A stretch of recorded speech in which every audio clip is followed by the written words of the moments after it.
एक गांव में एक आदमी रहता था जो बहुत बूढ़ा हो चुका था, जिस वजह से उसे कम दिखाई देता था और बहुत कमजोर हो गया था। इसलिए अपनी बची खुची जिंदगी अपने बेटे के साथ बीता सके, इसलिए शहर में रह रहे अपने बेटे के घर रहने चला गया।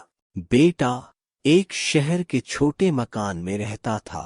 मकान तो उसका छोटा था, लेकिन उसके अंदर जो चीजें थी वह महंगी थी। उस मकान में बेटा, उसकी पत्नी और उनका एक 5 साल का बच्चा, यह छोटा सा परिवार साथ मिलकर रहता था। बूढ़े पिता के आने से उनके परिवार का एक सदस्य और बढ़ गया। यह पूरा परिवार रोज सुबह शाम डाइनिंग टेबल पर साथ में खाना खाया करता। बूढ़ा पिता अपनी कमजोरी के चलते हमेशा खाने की चीजें नीचे गिराता रहता और कई बार कांच के बर्तन भी टूट जाया करते थे।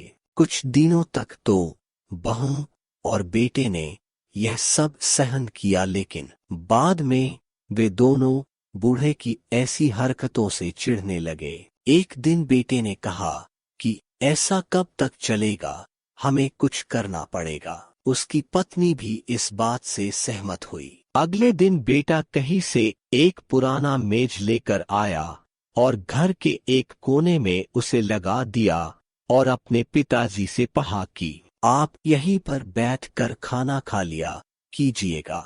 उन्होंने एक लकड़ी का बर्तन भी बनवाया जिसमें वे अपने बूढ़े बाप को खाना देने लगे। अपने कांच के कीमती बर्तन बचाने के लिए अपने बूढ़े बाप को लकड़ी का बर्तन देने में उन्हें जरा भी शर्म नहीं आई। अब खाने का समय जब जब होता तो बूढ़ा बाप एक कोने में बैठकर खाता और बाकी का परिवार डाइनिंग टेबल पर खाना खाया करता। डाइनिंग टेबल पर बैठे बैठे दोनों पति पत्नी कभी कभी अपने बूढ़े बाप की तरफ देख लिया करते।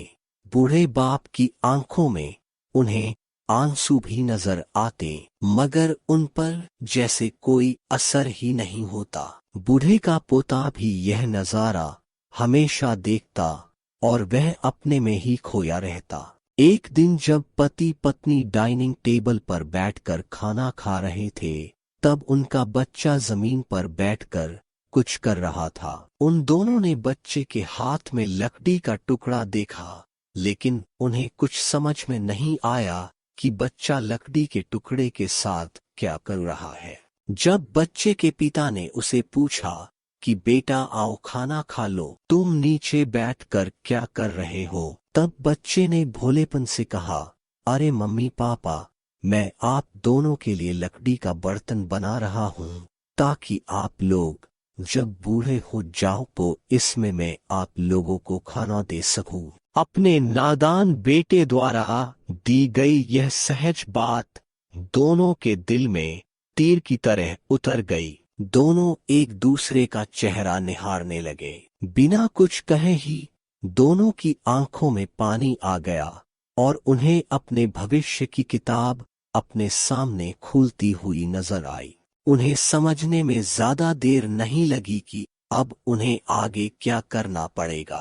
अगले दिन कमरे के कोने से वह पुराना मेज हट गया और अब बूढ़ा पिता और बाकी का परिवार साथ में मिलकर फिर से खाना खाने लगे। बूढ़े की कमजोरी की वजह से हो रही गलतियां भी अब किसी को नहीं चिढ़ाती थी। यह कहानी हमें बताती है, हर वह पत्ता जो आज हरा है वह कल सूखेगा और डाली से नीचे भी गिरेगा। इसलिए हमें अपने बड़े बूढ़ों का हमेशा ख्याल रखना चाहिए और हमें हमारे माता पिता और बुजुर्गों के साथ वैसा ही व्यवहार करना चाहिए जैसा हम अपने लिए चाहते हैं।